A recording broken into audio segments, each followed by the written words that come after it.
Sorry, can you hear me? I hit a wrong button somewhere.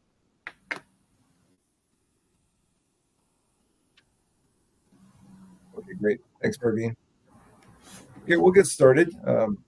Thanks everyone for joining us here today. So um, it's a pleasure to be invited, and it's a very auspicious occasion. As everyone knows here, this is um, uh, what John Humphrey Center is doing is amazing, hosting all these conversations, discussions, and I do hope to attend many here in the future. So during this upcoming week. So um, I'll just start out by just acknowledge and identifying that Nina and I are both based out of the Calgary area, which is Mikostahpinukum, which is in the Treaty 7 territory.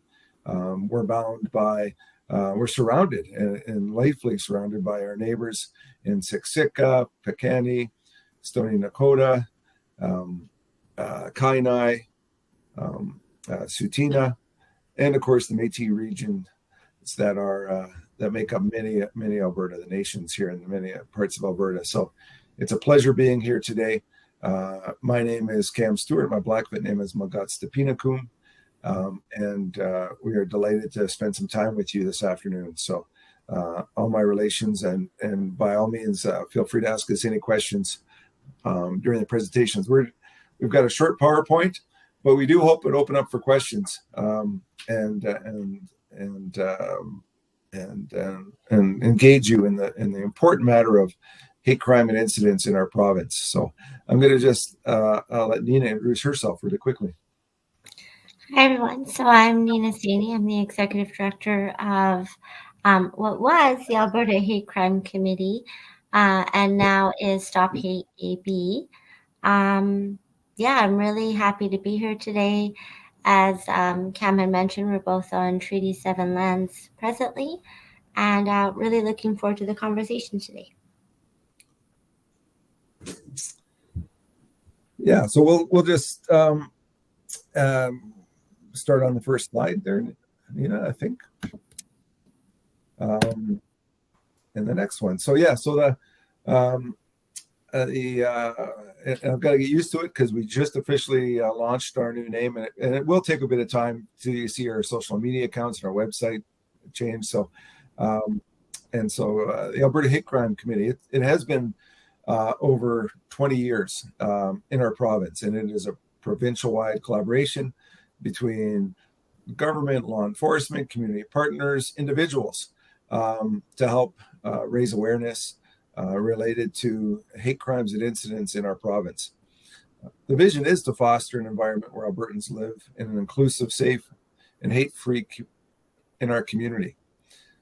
It is a provincial organization, and we have partners and members from right from the border all the way up north to Wood Buffalo, Peace River, and beyond. So.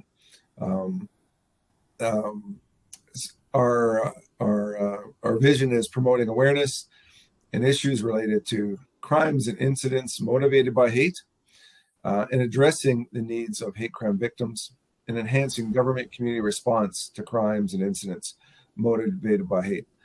So we are a nonprofit, and as Nina said, she's the executive director, and so we are part of the community. We are working, and our hearts are in the community, and our goal is to bring in and support those other people that are advocating and advancing issues to address hate crime and incidents.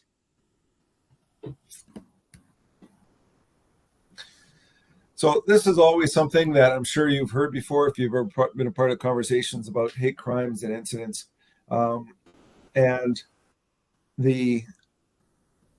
what is a hate crime? What is an incident? And that is a clear delineation. But what we're trying to do is get all partners to look at what we can do to address hate. And hate is a feeling of intense, passionate dislike for someone or something. But when a criminal offense is committed against a person, which is motivated by the suspect's hate, prejudice, bias towards any identifiable group, or any person who is perceived to be from identifiable group, that is what a hate crime is. And all crimes motivated by hate should be reported to the police. And that's our number one message to everyone. And so, again, we'll break that down very simple. A hate crime is a crime. It's a criminal offense under the Criminal Code of Canada. So it could be an assault. It could be a damage to property like graffiti. It could be a robbery where there are slurs said at the same time. So, yeah, so the question is, can everyone see the slides? Okay, Sean says yes. Thanks, Sean. And so the crimes are identified in the criminal code. So any crime, it could be a domestic violence crime, it could be a crime against the property, a crime against a person, it could be a threat, a criminal threat. And then the second part of that is where it is motivated, where the crime is. It can be proved where it's motivated in whole or in part that the crime is has some motivation against the person. And we can talk about that later, what that looks like. And so just so you know, my background is I'm a retired police officer, but I've been retired for 18 years and working in this space of addressing hate crimes and incidents in our province, as well as my day job is with the Human Rights Commission in the prevention area of communication, education, and engagement. So my heart is in the community. So what's a hate incident? So hate incidents are actions or occurrences that are non-criminal in nature, but are still motivated by hate and invoke a similar effects on the community. Oh, I just lost the PowerPoint. Oh. I don't know if anyone else can see it. Do you see it, Cam? It's not on my slide. No, it's gone off now. Okay, maybe I'll go back and try to share my screen.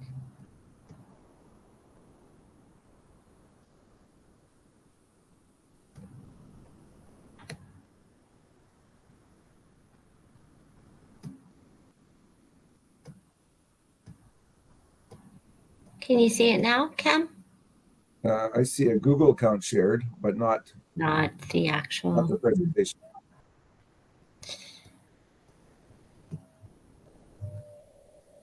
Let me see.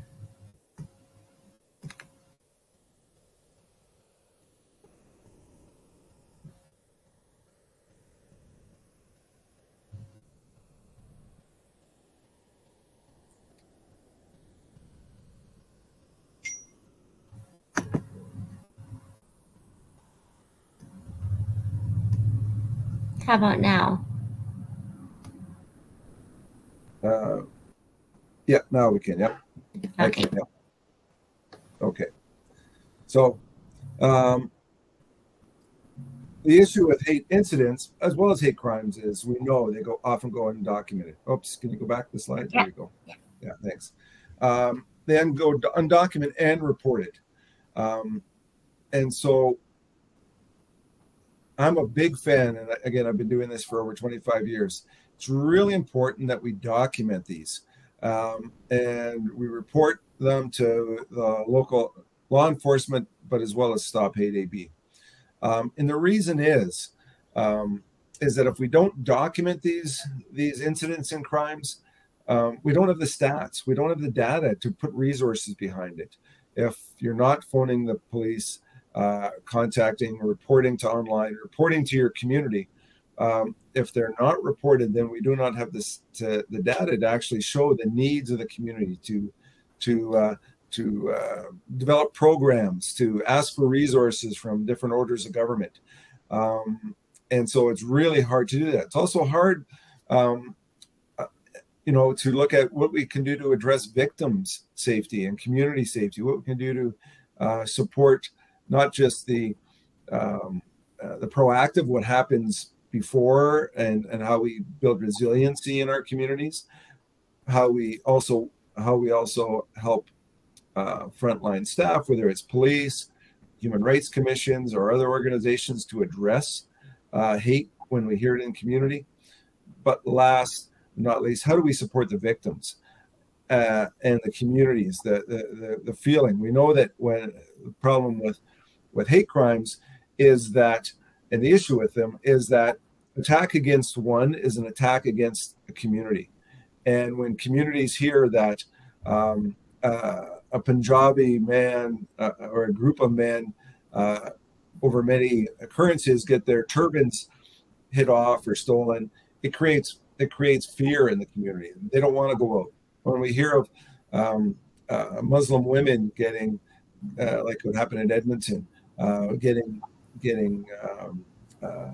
a number of occurrences of getting slurs and assaults, it polarizes the Muslim men and women and kids in that community not to go out, not to fully participate. So it's a huge issue. That how do we support communities to make sure that they feel that this is the best country in the world, best province in the world, that they can operate freely, and that they can heal from whatever hate and discrimination has happened to them, because that's important, healing journey. And that's something that the Hate Crime Committee is really advocating for more and more, is resilience and healing in regards to hate.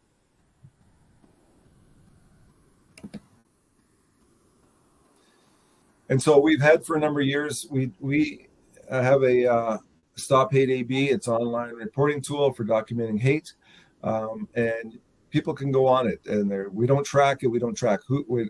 Not that we don't track it. We don't track who goes on. It can be anonymous, or people can put their information in, and we can follow up with them. It allows users to see incidents of hate are being reported and what is happening. A response model is being developed to address incidents motivated by hate. And so it is one tool that we're using, and it was funded by the government of Alberta. It is one tool that is supported in addressing hate in our province.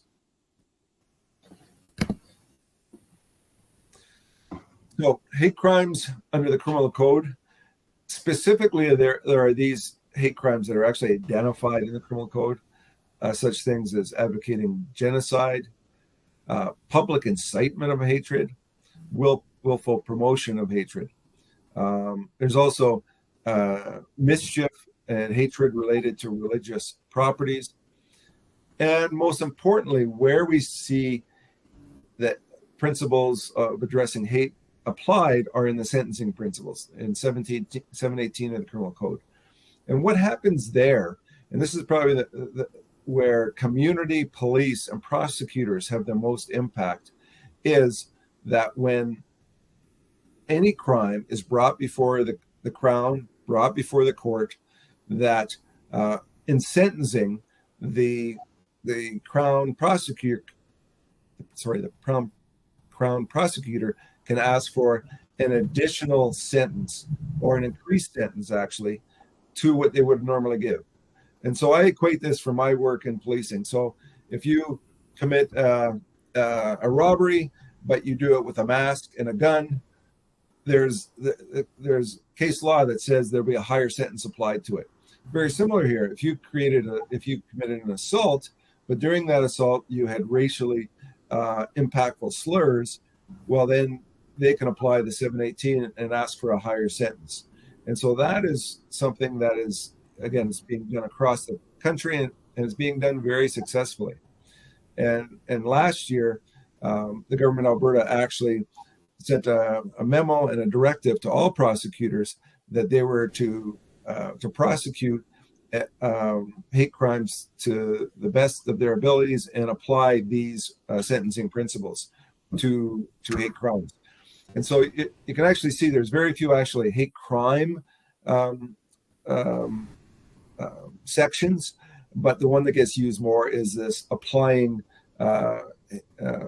additional sentencing on convictions.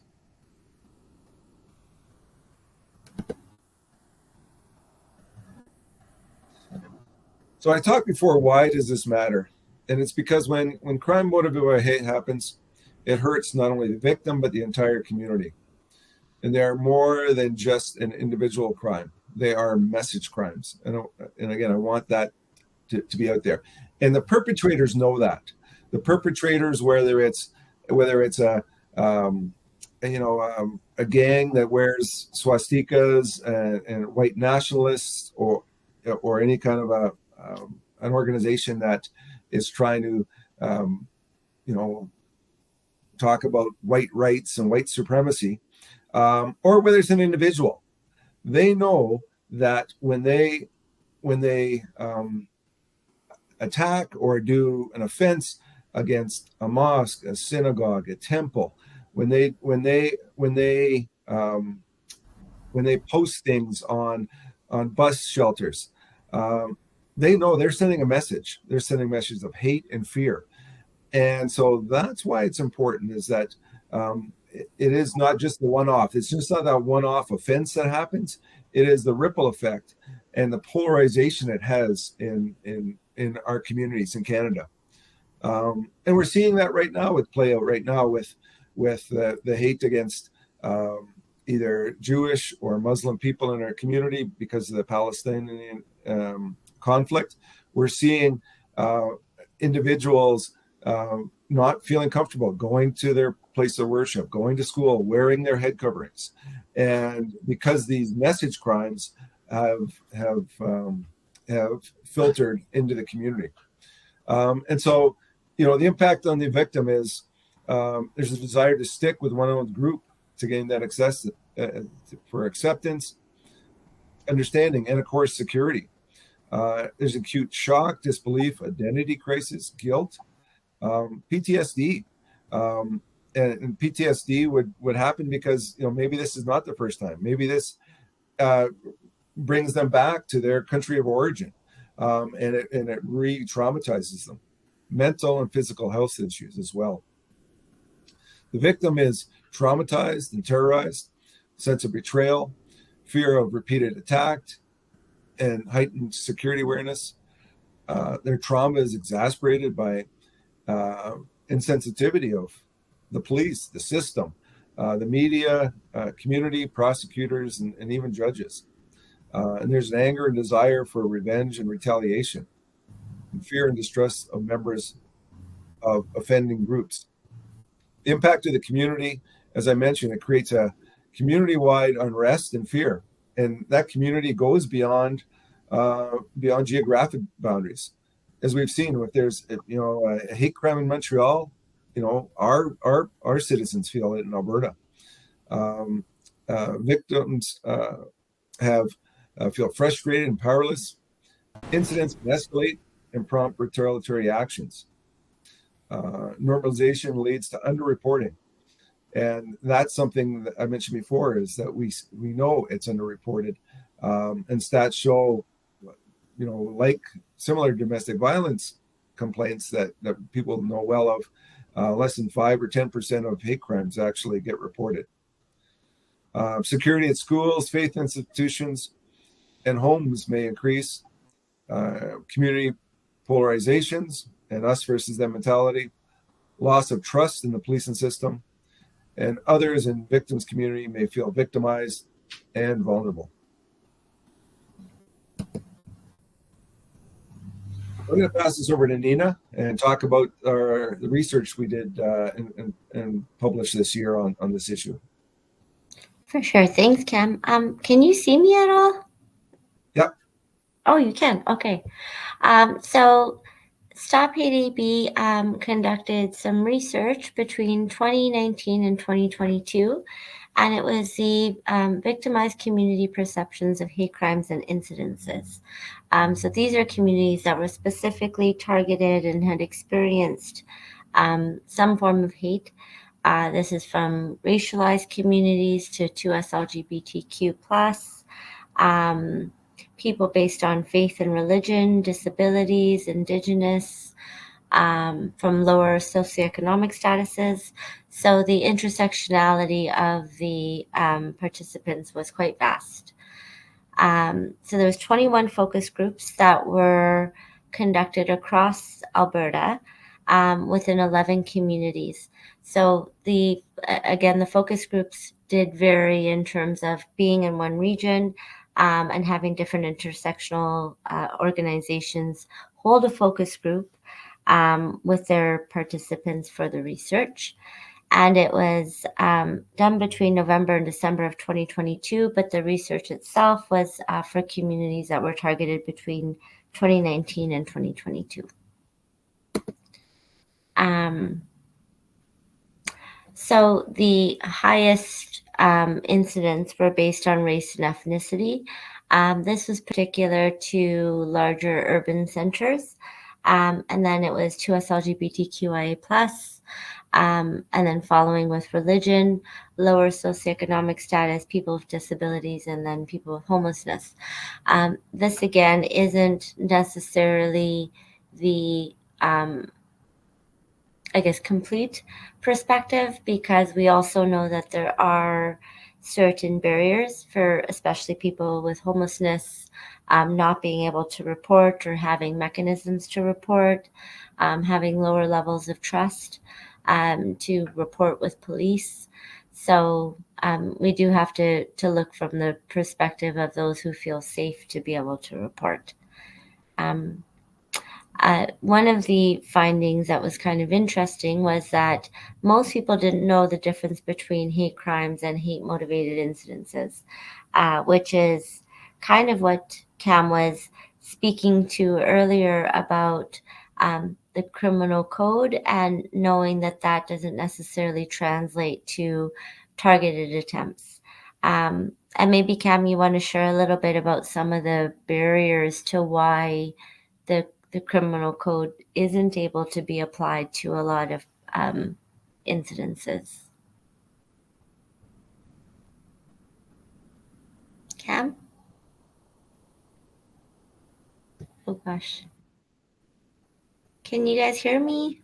Yeah, I can hear you. Yeah, I'm just posting a poll there for people while we're talking. So, Sure. And the question is, did you know the difference between hate crime and incidents? So if you want to submit your responses. Yeah, that'd be great. And sorry, everybody, I literally can't see anyone. So that's probably why, if there's a bit of a disconnect, please bear with me. Yeah,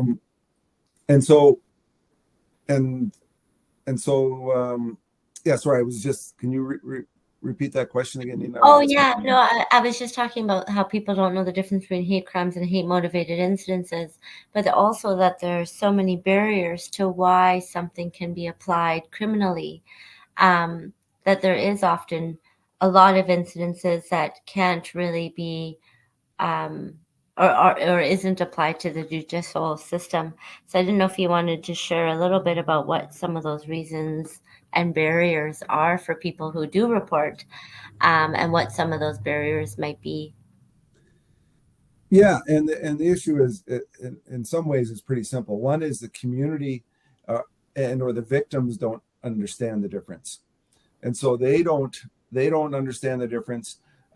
They may think, oh, it's just a crime. I mean, I worked with the Muslim community in Calgary during shortly after 9/11, and there was a lot of things that were happening against the mosques.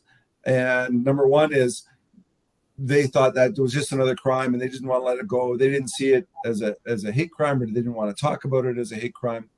And so one is the victim's understanding of what a hate crime is and why to report it. Second, of course, is the police and other agencies not understanding the value of it, and thinking about it. I talked before about the Sikh individuals getting their turbans hit off, and that actually happened in Calgary when I was a police officer. And the police officers thought, oh, it's just a minor incident. This was a minor, wasn't even assault. Nobody was hurt. The turbans fell on the ground. Some of them were taken, but it was maybe a minor theft, a minor assault. And so the police officers, on a number of occasions, most occasions, attended, said, oh yeah, we'll drive around, look for the person, look for the car description.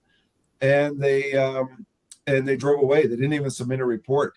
And it wasn't until the South Asian community, Sikh community, got a hold of me, the leader, saying, "Hey, what's happening with those complaints? Because our people aren't going out. The women and children and old men aren't going out." And so I had to go back to the district commander, and immediately they did a major investigation and caught the people.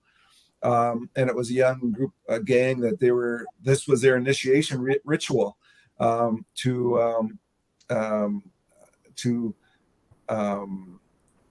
engage or get people on their little gang of white males. And so again, the police did not think it seriously enough on that case. And lastly, the prosecutors. The prosecutors, many of them aren't trained in this. They don't understand how important it is. They've got heavy caseloads, and so they're wheeling and dealing and trying to say, okay, let's downplay this, let's not apply this section. And so that's why it's really good that our prosecutors in Alberta are being dictated and advised they need to apply the appropriate prosecutorial leverages to make sure the message. We talk about message crimes. We need to send a message back to offenders, either members of organized groups or individuals. Some people may call them lone wolves, but maybe people acting on their own that aren't part of any organized crime, but are doing these things either one-offs or repetitive. So. Yeah, and I mean, I think one of the pieces too that we have found out with the research is that there's a huge normalization that particularly racialized communities feel in terms of being called names.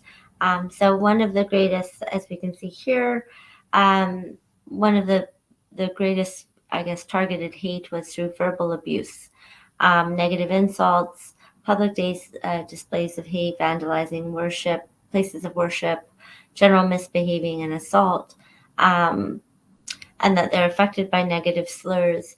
But also in the research, it was a normalization that communities had felt. So if you are attacked on the street and you call the police, often you're focused on the fact that someone attacked you, maybe not the fact that they were calling you derogatory racial names when that happened, because there's a normalization of it. It becomes something that communities feel that are identifiers and just something they have to deal with. Which is a misconception within communities, but also within law enforcement. So when those slurs are being had, or someone says, "Hey, this incident happened to me," and as the person was doing it, they were, particularly pointing out some sort of level of hatred or discrimination about something, that should be noted. But often it isn't noted because of that normalization. So just something that I think as a community we should work on zero tolerance for, and not expecting that to be microaggressions or direct aggressions that are happening within communities, and also holding law enforcement to task that if those are part of an incident that someone is verbalizing happened to them, then it should be addressed that way as well. So some of continued findings were also that most hate crimes or motivated incidences happened in public spaces, public transit. In particular, people with disabilities experienced the most amount of targeted hate on public transit.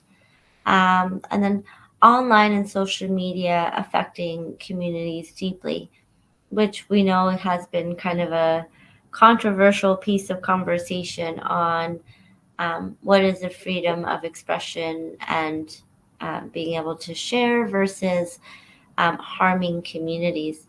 So disinformation, online harm, hate, and targeting are common, but unfortunately there aren't a lot of mechanisms presently to address those.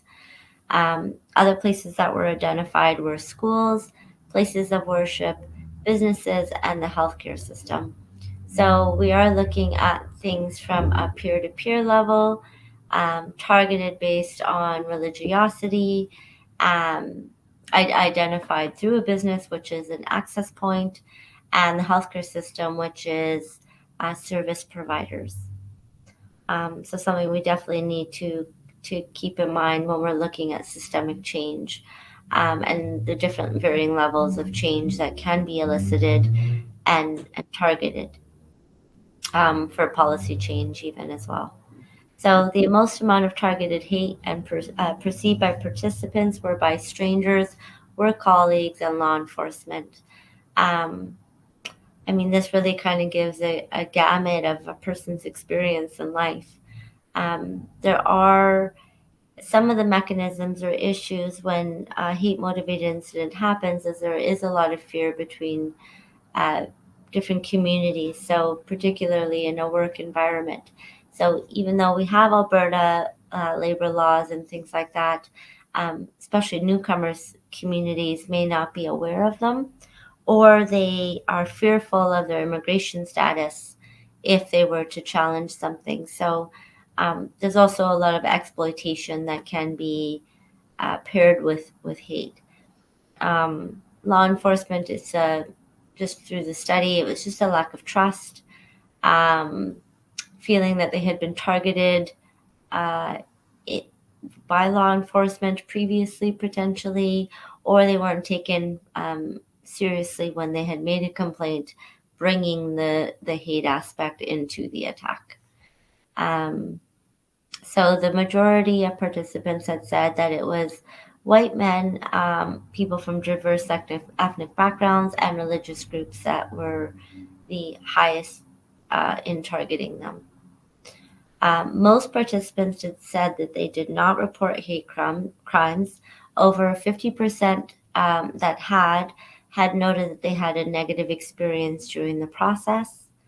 I'm not sure, Cam, is there something you can share from your experience in law enforcement surrounding that?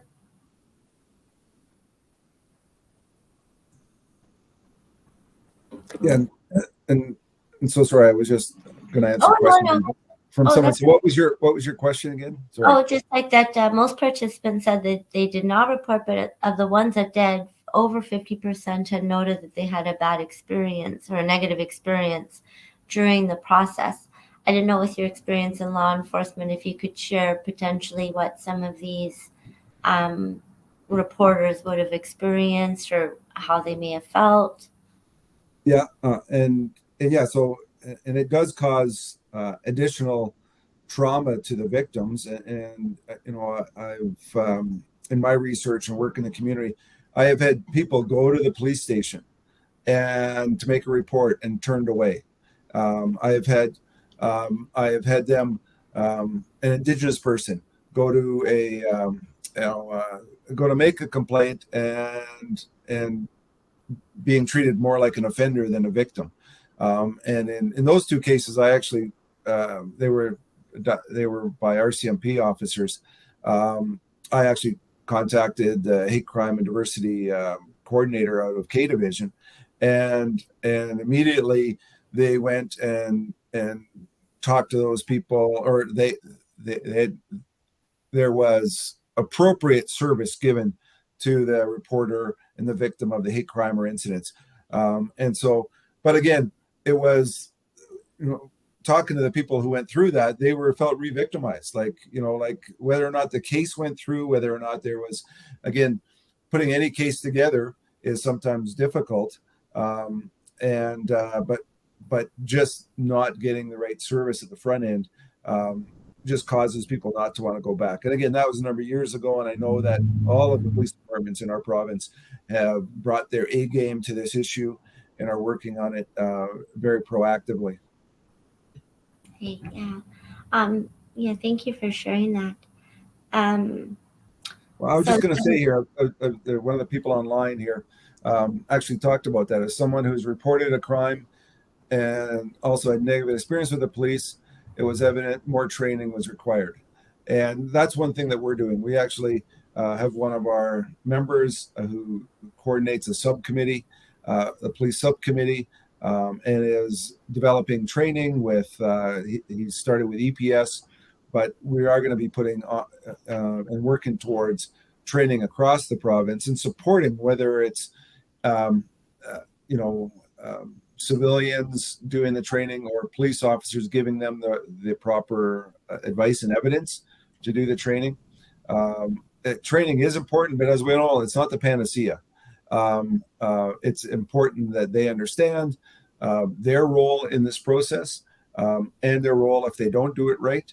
But there's always going to be outliers and individuals within any organization or service that may not give the appropriate service. So thanks, Jody, for chiming in. Mm-hmm. Yeah, thank you. So one of the issues is also a fear of privacy not being kept. Again, within communities, there is a normalization. So at times, maybe speaking up about not wanting to tolerate that behavior may not be seen as wholly by a community. Also, humiliation or shame. When you are targeted by something that is personal, whether it's your gender expression, sexual orientation, your race, potentially, as Cameron mentioned earlier, having a display of your religion like a turban or a hijab. When somebody does attack that, there is a personal element that comes with that, which is where we really need to recognize the mental health effects of hate crimes, and really understanding that fear, anxiety, PTSD are often common from that experience, based on the level of personalization. It's literally an identifier of who you are that made someone harm you. So carrying that is a really heavy weight. Lack of support in systems. As I had mentioned earlier, one of the identifiers was even the healthcare system, or that people are feeling targeted in public spaces like public transit that are supposed to be monitored by certain systems. So obviously there's a bit of a lack of trust that would be created when safety is not felt in those spaces.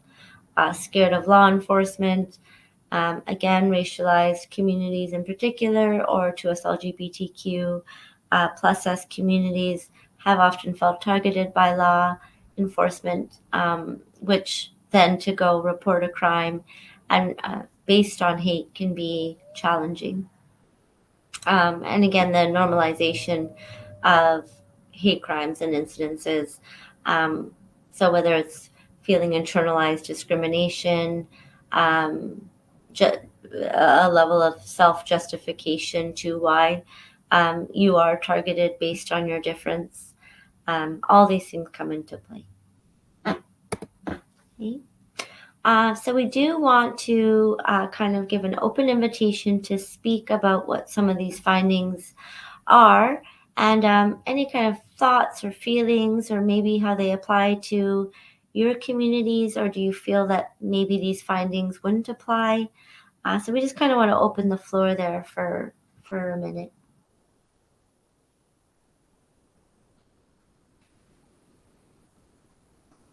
Cam, I'm not sure if anybody is typing into the chat or. Yeah, they are. Yeah. Oh yeah, or yeah. I don't know if we can unmute people or no. I don't know, but I'm just going to read a question from the chats and then respond to it. And so one of the questions was, can you speak about any updates or potential mechanisms to address online hate crimes? Has there been proposed legislations in the past? And so one of the mechanisms that was in the past was the Canadian Human Rights Commission. And so they had Section 13 of the commission that addressed online hate speech.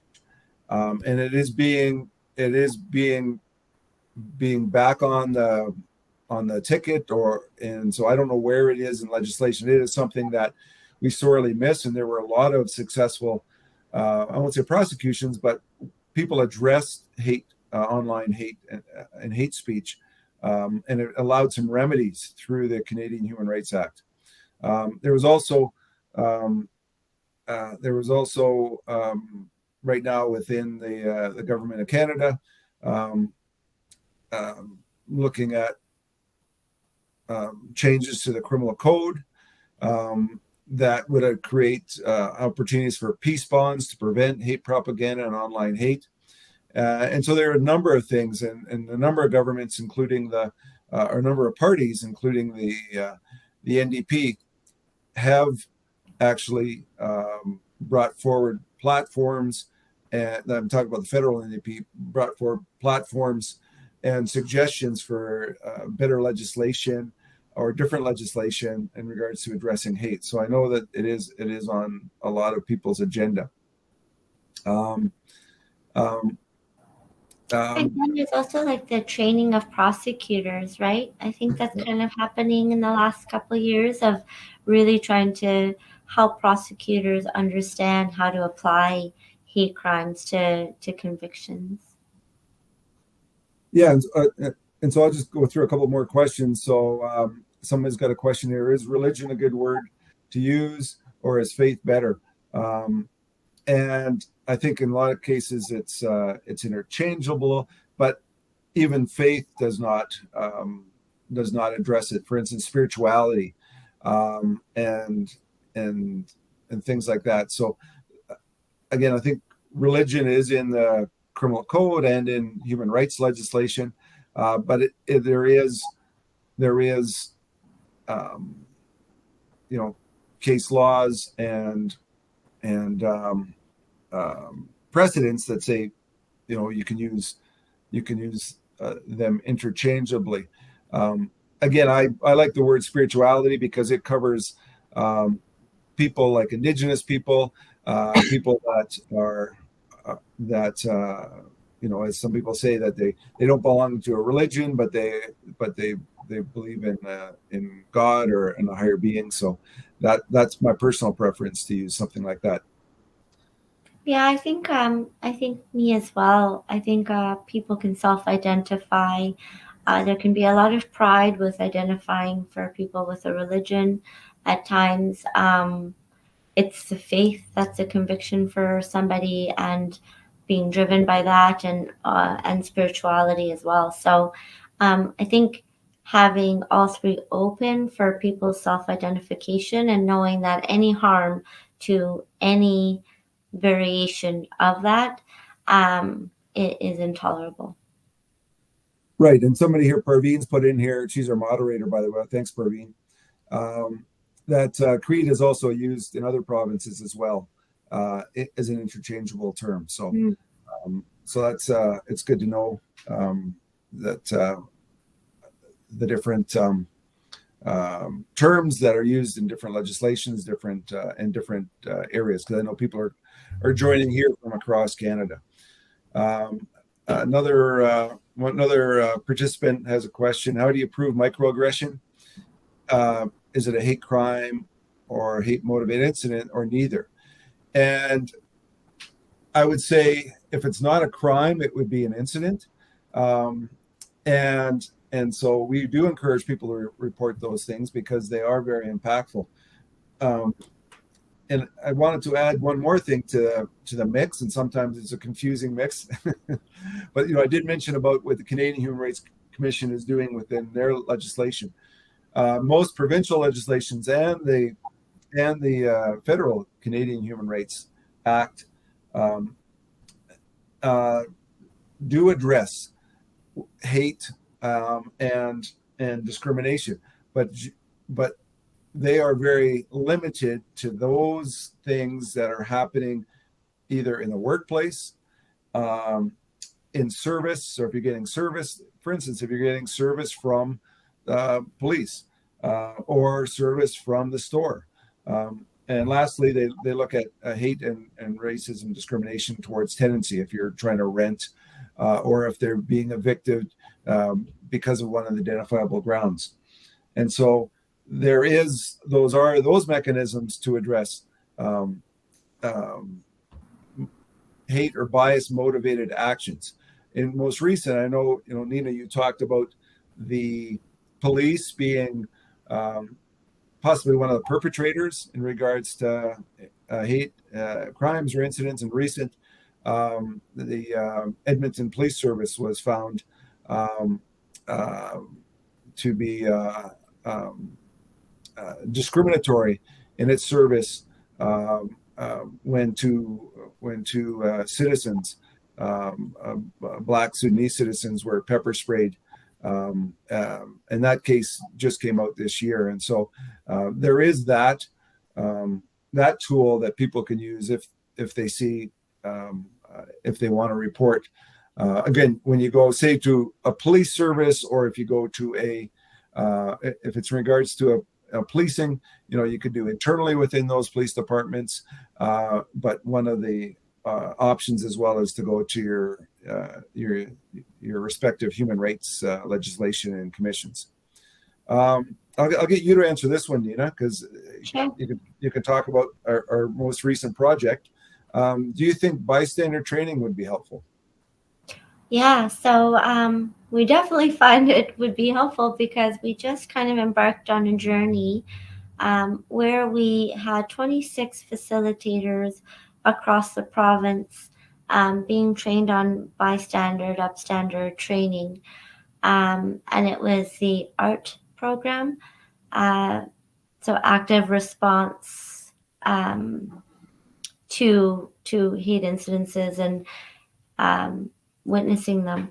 And so these 26 facilitators represented from different communities, Indigenous communities, Asian communities, some from the social service sectors, some just community members, getting trained on this active response training and being able to create workshops that are up to about 4 hours that are targeted to specific communities that are, I guess, targeted in those regions or areas.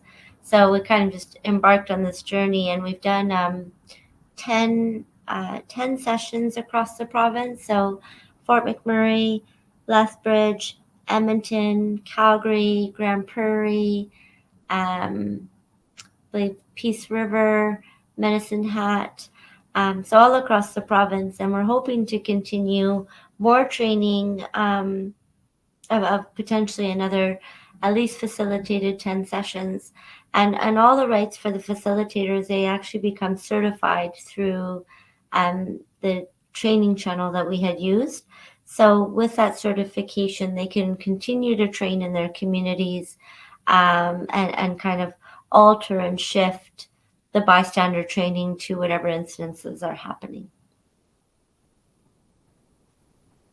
So yeah, definitely something that we found important. And honestly, the feedback has been phenomenal from communities and organizations that have been involved.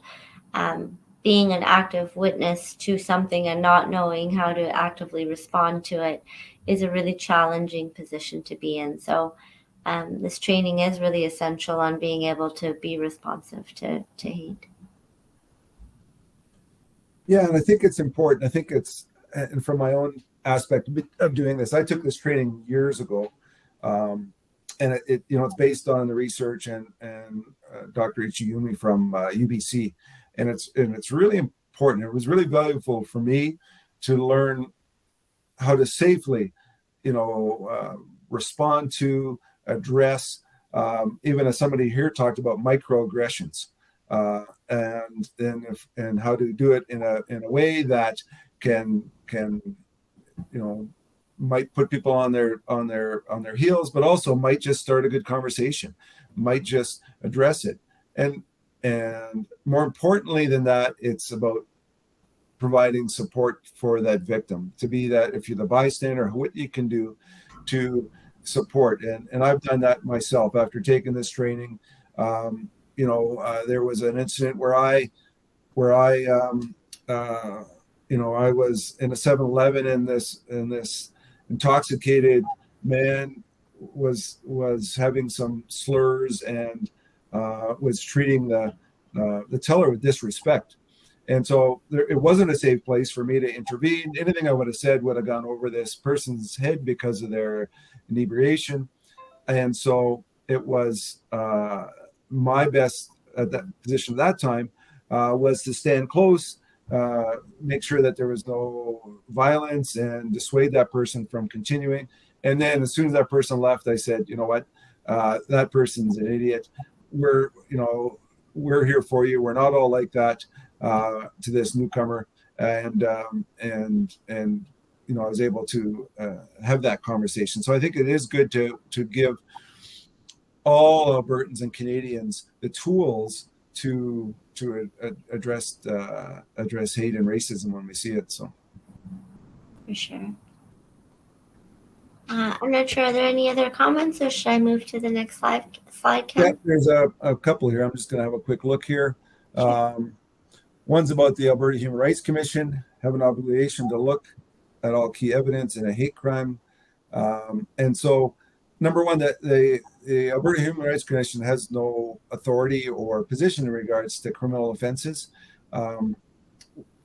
The complaints made to the commission are made independently by a person who or their ally who's or advocate, not ally, but advocate who's wants to make a complaint on an individual act of discrimination, and that those have to be directly laid to the or reported to the commission. And so we're not interveners on police. Sometimes we're asked by police departments to give advice, and again, it wouldn't be me, it would be a legal person. But most police departments have their own legal teams that support and make sure that whatever cases are there, and as well as if they go to the prosecutors, of course, prosecutors have to look at that. One of the things I always like to mention is that in Canada and in the province of Alberta, the human rights legislation is primacy legislation. So basically that means is if there are competing discussions, well, I did this okay under the labor law, but doing that, I also contravene the human rights law. The human rights legislation takes precedent over any other law in provincial law in our province. So, and so, yeah, hopefully that answers your question, Mark. Yeah, in a brief way. A question was, what would be helpful in terms of expanding Canada's legislations to counter hate crimes? Yeah, great question, Parveen. And I think we're going to go into this in some of our recommendations. But I've worked many years and supported Steve Camp out of who's on our committee out of Edmonton, and we need a number of things, and that includes consistent reporting by police, and which means that the reports are done in a way that are consistent, no matter, and you should be able to get the same response by police, whether you're in a small town Alberta, whether you're policed by a local police department, a First Nations police department, or a big city police department. So that's number one.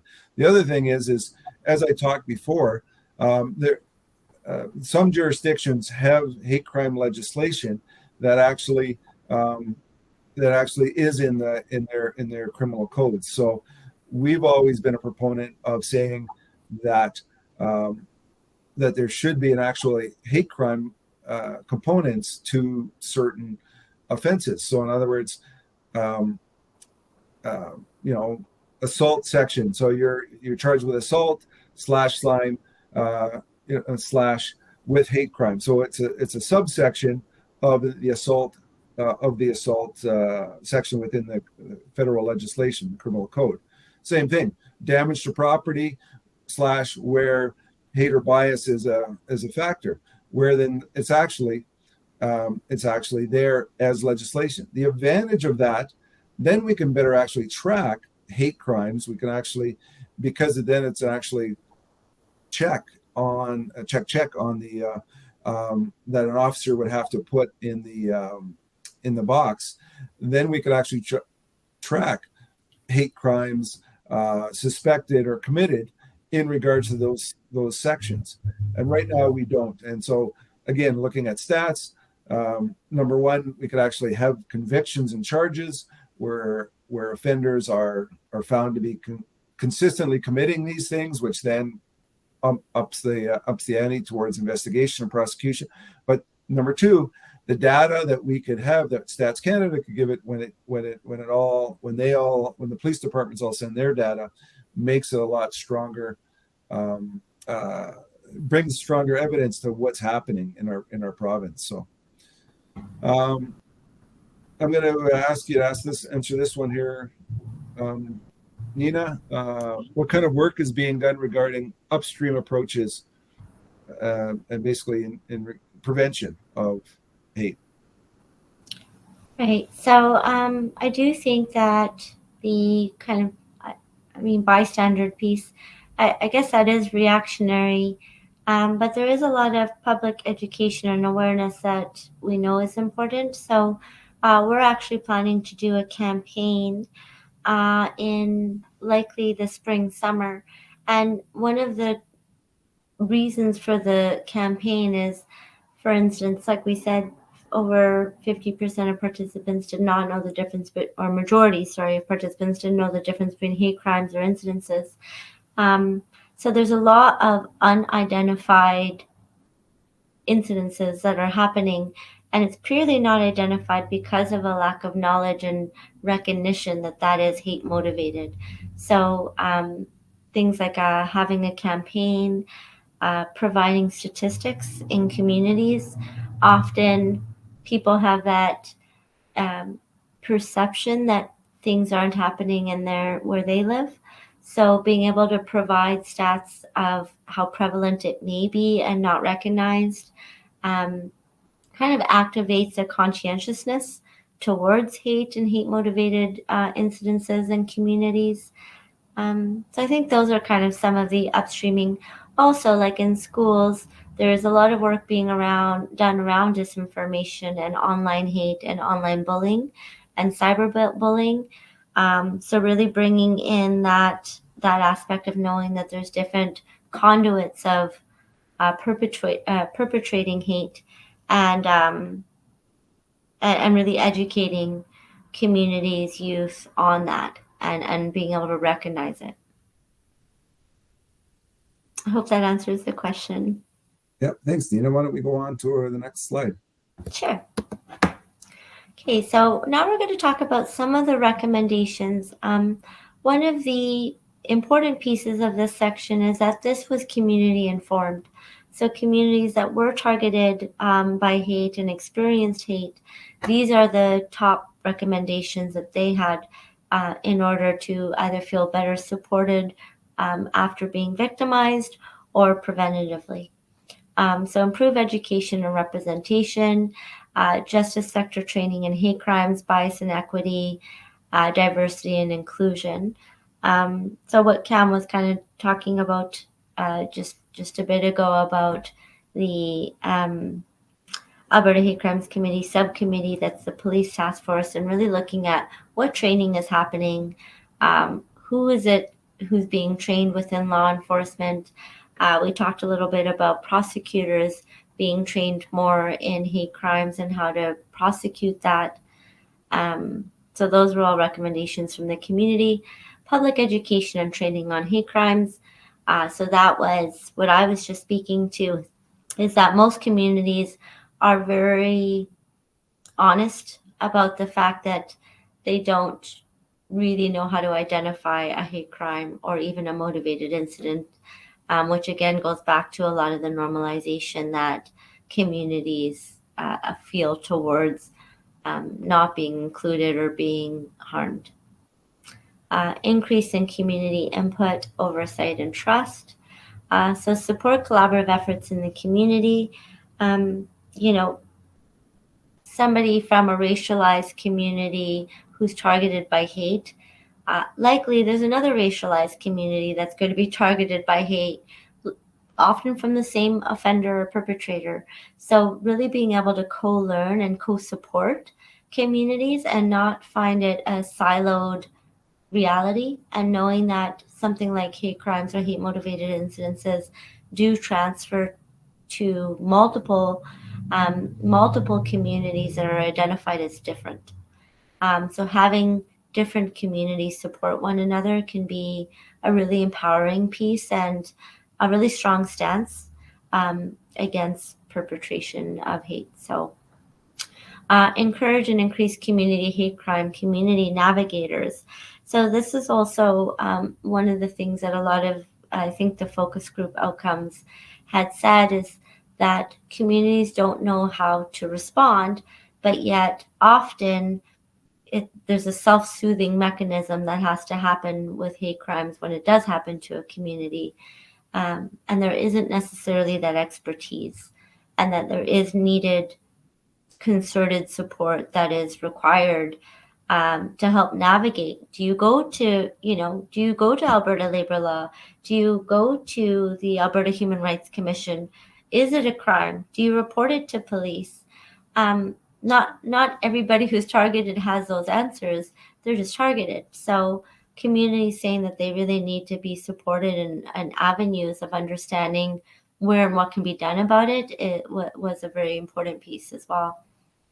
Update and standardize hate-related regulation and definitions, having civilian input and oversight regarding hate, and support a national framework to mitigating and responding to hate. So one of the things that kind of came from this research is that a lot of people find hate crime legislation, conversation, and education unapproachable. That it can be very, I guess, linguistically complicated, especially in some of the case law and legislation. And really, it should be something that's digestible by communities that are most targeted. And so I think that's a fair assessment, Takam, on some of the conversations and legislation and policy around hate crimes. Like, it's very technical, no? Yeah, it is. It can be. Again, it's I think legislations and they're all and everything else. They're all made by lawyers, and so it can be daunting, and that's why it is important, whether it's having navigators or having plain language, and making it accessible. Again, there's lots of gray areas in this area. And so we don't want to dissuade people to already self-select or to even community navigators to be the gatekeepers. Don't do this, don't do that. So it is important that everyone within this system of care, whether it is police, whether it's human rights, whether it's community advocates, agencies, that it's the old thing of any door. Anybody comes that we can hopefully get them to the right place and at least support them through the process. Because a lot of times, if something happens in the street, again, they can report the hate incidents to whether it's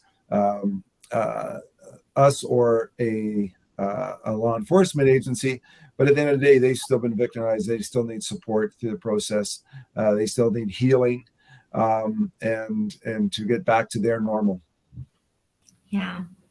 Yeah, and I think it's that latter piece that is kind of missing, because we do look at the criminal code, we do look at legislation and policy and say, okay, this is what's directing our understanding of hate, but the experience for communities it isn't just the criminality of it or the harm of it, it's how to heal beyond that and to feel supported and knowing that you can be empowered to not normalize hate and not have that as being standard in your own community. So, yeah, I think that's something that communities are looking for, and that goes cross-sectorally. So I know we're talking about law enforcement a lot, but we also should be looking at mental health service providers, Alberta Health Services, because often when an incident happens and it is physical, that is where a person is going. And if all the systems aren't really supporting them, or they're not sure even linguistically how to put across what they've experienced in a way that will be taken into account by other sectors, that's a really huge barrier. In supporting a national framework for mitigating and responding to hate, I think with the huge increases that have happened with Statistic Canada and our even research and other research that was done within around the same time frame, has shown that the increase is likely around 72% over the last, between 2019 and 2022. But also, that increase is not really the full picture, because we also know that the numbers of hate crimes that aren't reported or hate motivated incidences is also very large. So when we look at that 72%, how much could we increase that? Likely a fair bit, because that's only statistically valid responses to go towards those statistics. So I think people are really seeing this as not a provincial problem, not a municipal problem, but that this is, hate crimes and incidents is a part of our Canadian culture. And it is something that we need to concertedly address. And this isn't something that we can look at anymore as one-offs or those people. There's enough of it happening everywhere that we need to do something on a larger scale. Not sure, Cam, if there's anything you want to add around the kind of federal or national perspective or some of the actions towards it, because we know there's that task force that Steve's on, right? The Police National Task Force Against Hate Crimes? So nationally there are some task forces, there's some legislative bodies that are working on it. There's been some really good reports and actions or recommendations by the Canadian Race Relations Foundations. And so this is a national conversation. This is, we're seeing in general hate crimes rise in our country. They've never really gone down. COVID, they went up. And we're seeing it generally, they're going up bigger numbers than they should be, irrespective of what a lot of police departments say. Well, they're going up because we're reporting it more, or we have a better system. Well, the numbers just keep on going up no matter what really the police response is. And so that's why it's incumbent on NGOs and individuals, other orders of government to step in. And so we're seeing that even our own province in Alberta, they've got a hate crime coordination unit. They've got some hate crime liaison officers that are doing research on this and meeting with communities. So I think everyone is realizing that this, historically, we've had a challenge in our country with hate and racism, discrimination, and that particularly when it gets into severe, when racist thoughts become actions, whether it's a hate incident or hate crime, I think all parties are realizing we have to find ways of mitigating that for the betterment of our society. For sure. Thanks, Cam. So some more of the recommendations were improved case and reporting methods, standardizing processes for collecting and responding to hate in Alberta, reviewing Alberta Human Rights Acts as it relates to reporting hate incidents. As Cameron mentioned earlier, that there isn't really a standardized process that's across law enforcement or public safety officials that does have a perspective of always checking in on if there was hate motivated or if there was hate incitement in an incident.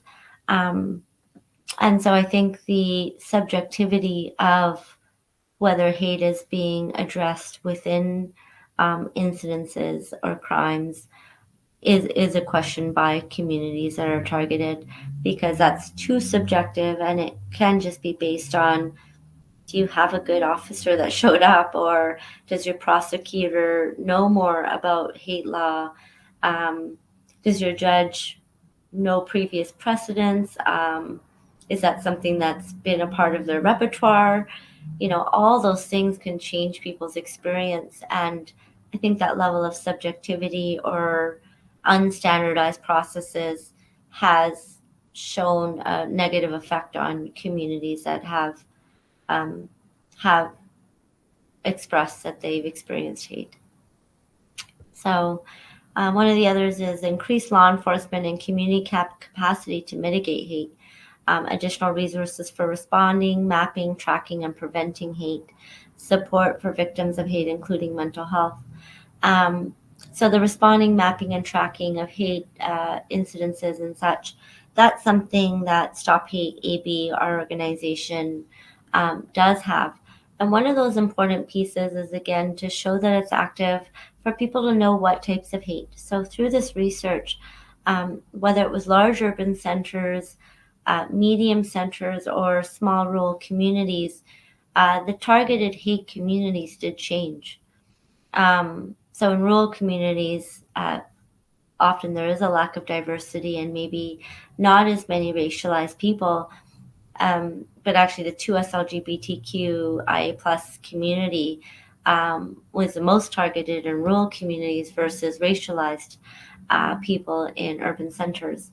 So really knowing that is important, because if we're treating hate based on just what an urban center statistic is, then we're not effectively addressing it in other communities and those people that are being targeted based on a difference that isn't racialization or religion and faith, and could be a different intersection. So that's a really important aspect to this. One of the other benefits for coming from a community organization or offered by a community organization like us is that with the police forces that have a reporting mechanism, people are often only reporting what they consider a hate crime, which they may not even be correct about. It may be a motivated incident, which honestly the police can't really do anything for or about. So having a community-facing organization being able to bring in that also has an upstream effect, that if we know that certain communities are being targeted provincially, and we know what kind of hate is happening in those communities, then we can do training, bring in workshops and experts to have conversations within the community as a preventative measure. Support victims for hate, including mental health. As I had mentioned earlier, experiencing hate, even the normalization of hate, is something that schematically is developed. So none of this is something that just happens and people either know how to navigate or that people haven't already internalized based on an intersectionality. So really providing that mental health support, especially with this research of hearing shame, guilt, humiliation, lack of trust, those, like, living that experience is mentally very damaging and traumatizing and difficult. So to really recognize that and have very specific targeted supports for mental health that are informed on what the experiences of victimized communities are experiencing is very important. Okay, so now we're going to throw it back to the floor again. What are some ideas and suggestions around how you can activate these recommendations within your own communities, from either what you've been seeing or experiencing, and these recommendations kind of knowing that they likely are also within your own communities? What methods or tactics or workshops or anything can you think of that you would help benefit in supporting communities? Yeah, and feel free to put it in the chat by all means, and I'll be monitoring the chat. Yeah. Okay.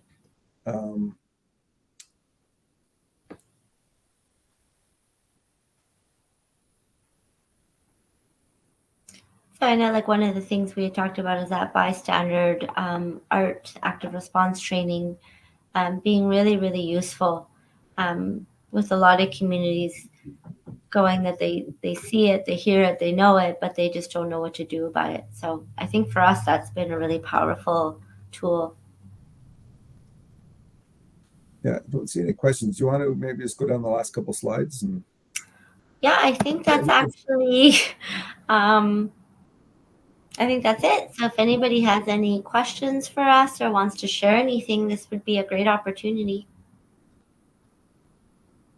Yeah, we've got a question here. Also, training for what constitutes hate discrimination for different cultures is necessary for law enforcement. That's the comment, and I agree. I think it's again, I'm a big proponent of any door is the right door to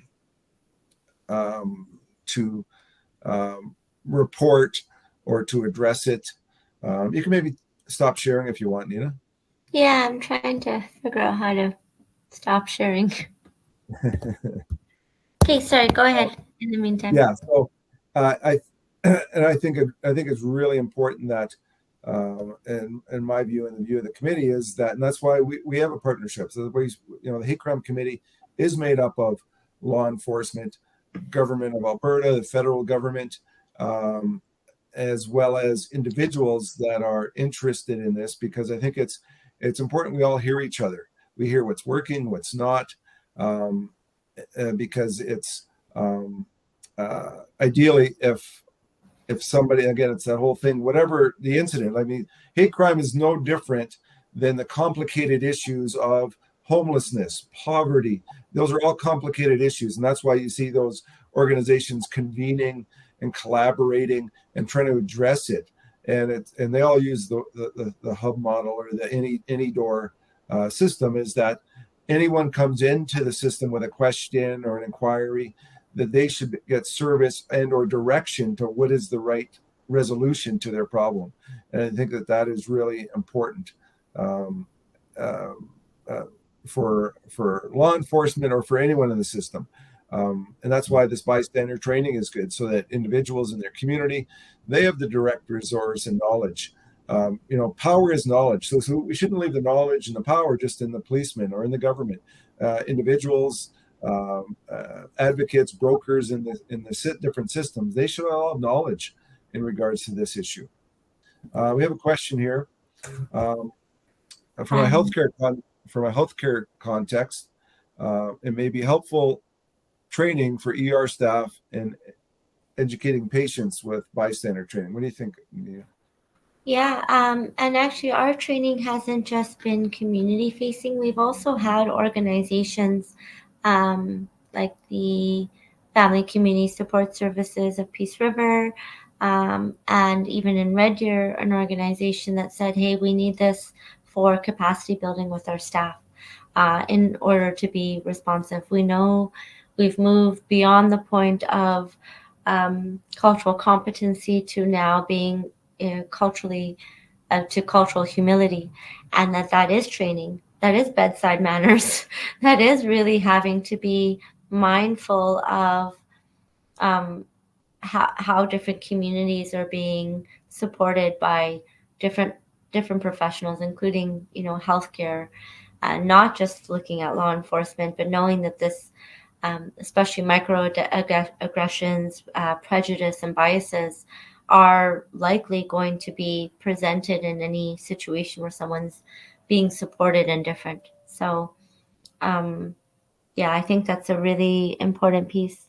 The city of Edmonton actually also had reached out to us for this bystander training and wanted to be involved internally and wanting to be supportive of it throughout the city, of it being offered as well. So I think the recognition is there, and maybe there's just not a lot of avenues outside of our organization that a lot of the province can access in terms of recognizing that there's a need for cultural humility.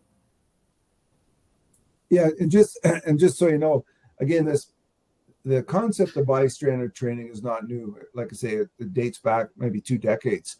But this new program that we're offering, it was developed in conjunction with subject matter experts in Alberta. Each session is developed by local knowledge holders in their own community, so they have applied it through the training that the trainers got. They have customized it to their own regional and diverse sectors, and so I think that's one of the big differences of this training, is that it is a customized training that's offered by local professionals in your own community, and because again, the old training, it was good for its time, but we really realized that it had to be something by Albertans for Albertans. Yeah, for sure. I think I'm going to echo what you said there, Cam. Like the specialization of the facilitators being able to adapt the training to the communities that they're supporting, or knowing what targeted communities are more prevalent, is such a critical element to this training. I think we all know there's no blanket answer on how to address hate. So how could we train people to respond on hate, knowing that, different communities experience it so differently? So yeah, that's such a critical element to the training. Not sure if there was anything else. Anyone else have any other questions for Nina and I? Again, you can get a hold of us. I know there was a slide on here in regards to the contact, but you can just go through Alberta Hate Crime Committee website. It's on our contacts are on there, and again, maybe have a look at our StopHateAB website. That's currently up about how to report it. It's unique in Canada. It was developed by one of our members, Irfan, and it really helps us identify and support community in regards to hate, bias, and incidents.